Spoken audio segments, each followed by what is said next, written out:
I have built my Arca Plasmor. This is not yet at the max of fusion, but I think my journey of using it will kind of stop here, saving it for the rare occasion where a shotgun is needed.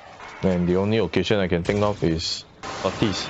By itself, the Arca Plasmor is not a fast shooting weapon, and the slowness can really take down the damage rate, kill per second, quite a lot. And it can be remedied by the fire rate mods, and thus you will see the similar build ideology like Envoy, etc. As I said, new meta has formed, new meta you're getting. Oh well, Kana Prime healed. I strike gold. So let's look at the build. By now it should be very familiar for all. Here's the build. It only took me 2 formas. Point blank for the raw damage, Ravage for critical damage, Hunter Munition for all the builds for the slash plus viral damage, and this is a strong one, so you got to have it. Cold with a higher status, boosting the status to 81%. If you use 2 or 3, you could get higher, but I find that the combination does not work as well. The 2 galvanized mods, equivalent to what we had for status chance and chamber for multi-shot. Real momentum, this is Vile Acceleration shotgun version, and critical deceleration, this is equivalent to the critical delay in rifle. So yeah, this is a complete replicate of what the rifle has, and as I call it, new meta. Without the frill momentum, the output rate, the fire rate is really low and is practically not usable. So you got to have this at least to make the gun snappy to shoot at will instead of waiting for the next shot to be ready. And I'm not even talking about reload time, I'm talking about one shot to another, the fire rate. You don't really need a Silas here. There's 80 ammo if you have a prime Merciless. By now, I'm expecting everyone should have one. If you don't have one yet, grind for one, because these are the essential for all the builds moving forward. Can't run away from it. Big loss of damage number here if you don't use it. Nothing much else to see here. If you want, you can also replace with a prime charged shell, but you would get radiation out of this.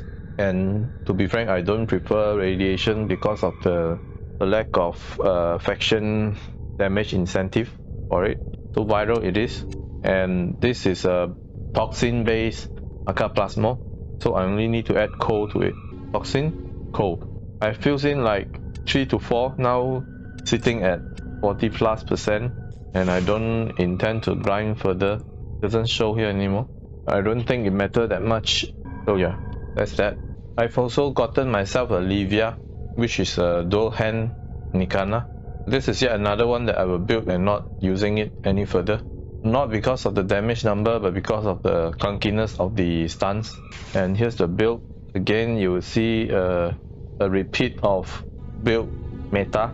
The range builds, the range mods, Blood Rush, Condition Overload, Weeping Wounds. These 3 basically doesn't run away. You get it on all the builds. You need that, unless you are talking about builds like a knife. I'm leaving this one at its lower rank because you want the slash to proc more easily. Slash is more deadlier than viral for the bleed proc. You could even go 1 rank lower, which is the unranked version, like this. Further pushing down will give a higher chance for slash to proc, and when slash procs, this will be a very high number. The ranks on Livia or the other Tenet melee weapon is that the Holokey is a pain in the butt to grind. I lost count to the number of missions of the Void Storm missions I need to go through. But all in all, the grind was painful, and it doesn't guarantee any rewards.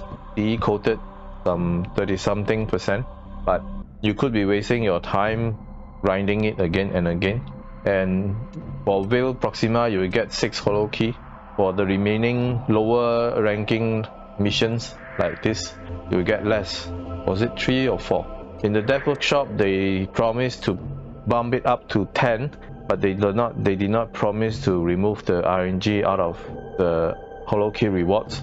So this is gonna be a long and painful process to gather the required number of Holokeys. That's 40 per weapon. The choice of weapon gets rotated every week, or was it every week? And you can get that from parent sequence from Ergo Glass. So Ergo Glass would bring in 4 every time 4.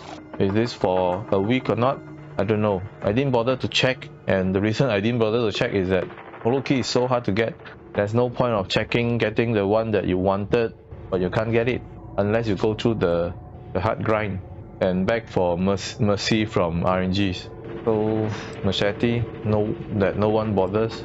The 2 famous ones are Livia and Grigory for the Siege type of weapon, playing that god of that. I would say for now, don't bother investing into Livia. If you have the Holokey already, invest into something else, probably this one or the Siege, because they carry a better stance. The Livia simply doesn't have a good enough stun to support the gameplay. It's clunky, it locks the direction of the movement. No matter how impressive the damage number is, it wouldn't help the gameplay, and it's clunky. It's just clunky. So come back time to time to check to see if it's worth your time to farm or grind for the Holokeys. I wouldn't bother to make a tutorial on Holokey grinding now because they promise to fix it, and we will see how far things can get fixed down the road. Let's look at gameplay. I'll just use the defense mission to demonstrate mechanism. Another rant I have is the sister Spectre for on-call. They are really bad in AI implementation. That's worse than the Kuva Lich's AI. I don't know why they apply a different AI to it, but it's not doing much, as you can see. Where are they? Let me show you the rapier. So with the extended range, the good thing is now you see your range, how far it reaches. Back. The initial ramp is painful, and it locks into directions of where you initiated. That's a very bad stun. I mean, the dual hand Ikana is not new here, so why are we not having a better stance for it? Let me put it to solo and try that again in a quick one survival mission. Low ramp, and immediately I'm dead. So this is after ramp up. The damage number is not bad, though I've seen better. This is already maxed out combo count. I'm seeing some orange crits, 6 digits. But the stuns need to hold it up and then chop, and it's a frontal chop instead of a swing across. Makes it so slow in picking down a group of enemies charging towards you. And the price to pay is that you get down because of that, like how I was down just now. And I would highly recommend to use a spring-loaded mod to extend its range. In fact, to extend any viable melee weapons range. You need all the range that you can get for a fast ramping up of the combo count. With Gloom turned on, I can still keep up, but if I turn it off, I saw 6-digit number 200k over there. And the lack of fluidness means that I may stuck in the toxin pool, and that is very dangerous. I'm dead. Right, so you need Gloom here just to stay alive. And I prefer my melee weapon to be able to self-sustain instead of relying on a particular build or meta or ability. Don't get it wrong, the orange proc is not from the melee, it's from the Panzer. So having a Panzer does make the kill that much easier. 6-digit number is not killing fast enough. Forma is here. So let's look at the Arca Plasmor, sister version, Tenet version. 6-digit, 200k. Arca Plasmor is still somewhat a AoE weapon. It's just that it doesn't go by a very wide cone or range. So let's extract. It is not bad, but it's not my kind of AoE weapon. So if you like the Arca Plasmor line of series of variants, you can consider that. But it will be at the back of my weapon list for the nature of it. It's nothing bad in it. by itself, but it's not the type that I like. Thanks for watching. See you in the next one. If you find this helpful, please like, share and subscribe to support the channel. I'll see you in the next one.